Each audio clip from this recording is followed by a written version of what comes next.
Kupitia huu mradi, vyuo vya maendeleo ya wananchi vimenufaika katika nyanja mbalimbali. Tukianzia katika capacity building, vyuo vya maendeleo vimeweza kujengewa uwezo kwa wakufunzi wake, wakuu wa vyuo na watumishi mbalimbali, masuala ya usawa wa kijinsia, masuala ya njia mbalimbali za ufundishaji na ujifunzaji.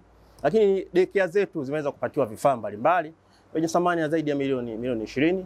Lakini sambamba na hilo, ICT lab zetu, computer lab zimeweza kuboreshwa, tumepata kompyuta za kisasa kabisa.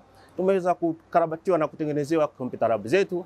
Kwa sasa zina muonekano mzuri na wanafunzi wetu wanajifunza katika mazingira mazuri sana.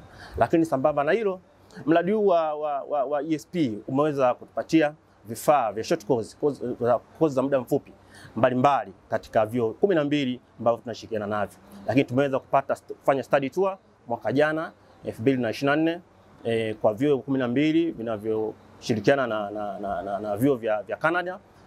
Tumeweza kufanya tour za kimafunzo mbalimbali katika vyuo mbalimbali vya Canada. Tumeweza kubadilishana ujuzi wa kimafunzo, mbinu za kujifunza. Karakana tumeweza kuzipitia na kujifunza na kuona wenzetu wanafanyaje kazi na wenzetu wanajifunzaje.